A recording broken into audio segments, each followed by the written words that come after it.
जय माता दी। सभी श्रोताओं और दर्शकों को मेरा नमस्कार। आप सभी का स्वागत है आपके अपने YouTube चैनल कहानी टॉकीज पर। तो आइए आज जसपान करें श्रीमद् देवी भागवत महापुराण में स्कंद 1 में अध्याय 10 का। इससे संबंधित सभी पूर्व के अध्याय हमारे चैनल कहानी टॉकीज पर अपलोड किए गए हैं। आप हमारे चैनल पर जाकर जरूर सुने तथा संपूर्ण अध्याय को सुनने के लिए हमारी वीडियो को अंत तक देखें और हमारी वीडियो को लाइक करें, शेयर करें, कमेंट करें तथा हमारे चैनल को सब्सक्राइब करें और बेल आइकन दबाएं, जिससे कि ऐसी ही वीडियो प्रसारित होते ही आपको जानकारी मिल सके। तो आइए आरंभ करते हैं। व्यास जी की तपस्या और वर प्राप्ति। ऋषिगण बोले, हे सूत जी, आपने हमें पहले की बात बतला दिया है कि असीम तेज वाले व्यास जी ने कल्याणकारी समस्त पुराणों की रचना करके उन्हें सुखदेव जी को पढ़ाया। व्यास जी ने घोर तप करके सुखदेव जी को किस प्रकार पुरुष पुत्र रूप में प्राप्त किया, व्यास जी के मुख से आपने जो कुछ सुना है वह सब हमें विस्तार पूर्वक कहिए। सूत जी बोले, सत्यवती पुत्र व्यास जी जिस प्रकार योगी जनों में श्रेष्ठ साक्षात मुनि स्वरूप सुखदेव जी उत्पन्न हुए, उत्पत्ति के उस इतिहास को मैं आप लोगों को बता रहा हूँ। सत्यवती के पुत्र महर्षि व्यास पुत्र प्राप्ति के लिए दृढ़ संकल्प कर अत्यंत मनोहर सुमेरु पर्वत के शिखर पर कठोर तपस्या करने लगे। नारद जी से सुने गए एकाक्षर बाग बीज मंत्र का जाप करते हुए तपोनिधि व्यास जी पुत्र प्राप्ति की कामना से परस्पर महामाया में अपना ध्यान केंद्रित किए हुए मन ही मन सोच रहे थे कि अग्नि, भूमि, वायु एवं आकाश इनकी शक्ति से संपन्न पुत्र की मुझे प्राप्ति हो। इस प्रकार प्रभुता संपन्न वे व्यास जी निराहार रहे हुए 100 वर्षों तक शंकर एवं सदा शिवा भगवती की आराधना में लीन रहे। अनेक विचार करते हुए महर्षि व्यास इस निष्कर्ष पर पहुंचे कि शक्ति ही सर्वत्र पूजनीय है। निर्बल प्राणी लोक में निंदा का पात्र होता है और शक्तिशाली की पूजा की जाती है।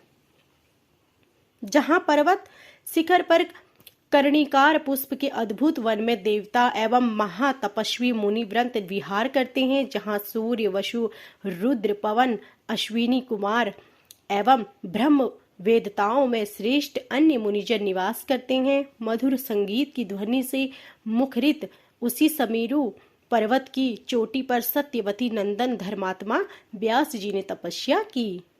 उनके इस तपस्या के प्रभाव से समग्र चराचर जगत व्याप्त हो गया और महामेधाव संपन्न परस्पर पुत्र व्यास जी की जटा अग्निवर्ण हो गई। तदंतर व्यास जी का यह तेज देखकर इंद्र भयभीत हो गए।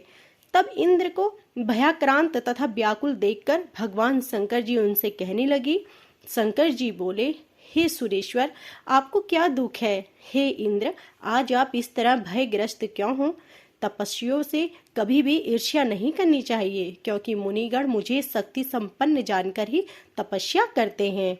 ये तपस्वी मुनि लोग कभी भी किसी का अपकार नहीं करते हैं। शंकर जी के ऐसा कहने पर इंद्र उनसे बोले, व्यास जी ऐसा तप किसके लिए कर रहे हैं? उनकी क्या मनोकामना है? शिव जी बोले, व्यास जी पुत्र प्राप्ति की कामना से यह कठोर तप कर रहे हैं। इन्हें तपस्या करते हुए पूरे 100 वर्ष हो चुके हैं, अतः मैं इन्हें कल्याणकारी पुत्र प्रदान करूंगा। सूत जी बोले, दया भाव से युक्त प्रसन्न मुख वाले जगत गुरु भगवान शंकर इंद्र से ऐसा कहकर मुनि व्यास जी के पास जाकर बोले, हे वासुवी पुत्र, उठो, तुम्हें कल्याणकारी पुत्र अवश्य प्राप्त होगा।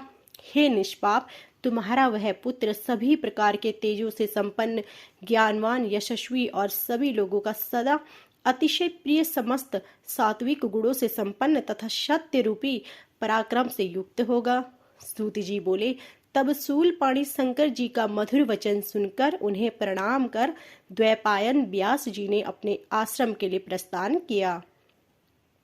वहां पहुंचकर कई 1 वर्षों तक घोर तप करने के कारण अतिशय श्रांत महर्षि व्यास अरणि में समाहित अग्नि को प्रकट करने की कामना से अरणि मंथन करने लगे। मंथन कर रखे व्यास जी के मन में उस समय महान चिंता हो रही थी। मंथन तथा अरणि के पारस्परिक संयोग प्रकटित अग्नि को देखकर व्यास जी के मन में अचानक पुत्रो उत्पत्ति का विचार आया कि अरणि मंथन जनित अग्नि की भांति मुझे पुत्र कैसे उत्पन्न हो, क्योंकि पुत्र प्रदान करने वाली अरणि रूपी वह रूपवती उत्तम कुल में उत्पन्न तथा पतिव्रता युवती स्त्री मेरे पास है ही नहीं। साथ ही पैरों की श्रृंखला के समान स्त्री को मैं कैसे अंगीकार करूं। पुत्र उत्पन्न करने में कुशल और पतिव्रत्य धर्म में सदा तत्पर रहने वाली पत्नी मुझे कैसे मिले। पति पारायण निपुण रूपवती कैसी भी स्त्री हो, वह सदा बंधन के कारण ही बनी रहती है। स्त्री सदा अपनी इच्छा के अनुसार सुख प्राप्त करना चाहती है।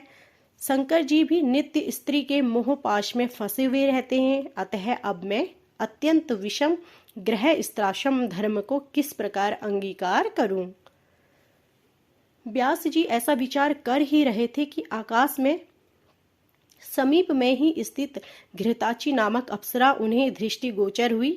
चंचल कटाक्षों वाली उस श्रेष्ठ अप्सरा को पास में ही स्थित देखकर कठोर नियम संयम धारण करने वाले व्यास जी शीघ्र ही काम बाण से आहत अंगों वाले हो गए और सोचने लगे कि अब इस विषम संकट के समय में क्या करूं।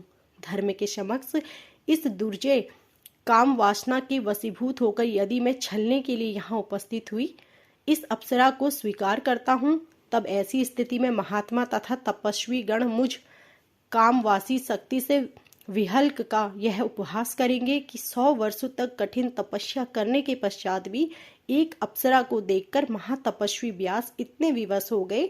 और फिर यदि इसमें अतुलनीय सुख हो तो ऐसी निंदा भी होती रहे, अर्थात उसकी उपेक्षा भी की जा सकती है।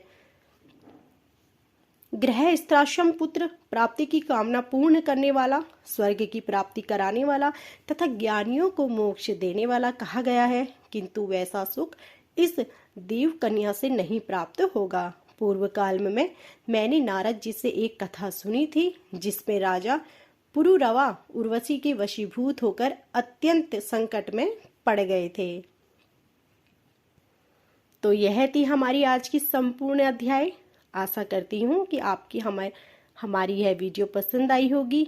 ऐसी ही धार्मिक व्रत कथाओं पूजन विधि के बारे में जानकारी तथा आगे के अध्यायों को सुनने के लिए हमारी वीडियो को लाइक करें, शेयर करें, कमेंट करें और हमारे चैनल को सब्सक्राइब करें और बेल आइकन दबाएं, जैसे कि ऐसी ही वीडियो प्रसारित होते ही आपको जानकारी मिल सके। आप सभी का धन्यवाद।